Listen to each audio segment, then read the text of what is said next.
Hindi bababa sa 18 ang nasawi nung nahulog mula sa Skyway sa Parañaque ang isang bus ng Don Mariano Transit. Nadaganan din ang bus ang isang closed van. Nasa 20 naman ang critical ngayon ang kondisyon, kabilang na ang driver ng bus.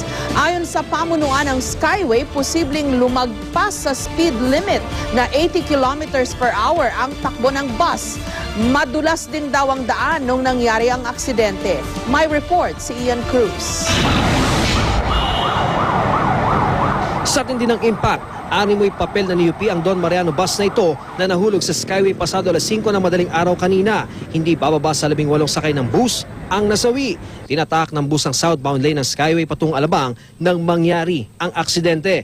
Batay sa paunang investigasyon, lumagpas ito sa railing ng Skyway. Bumagsak ang bus sa service road southbound sa pagitan ng Bikutan at Sukat exit.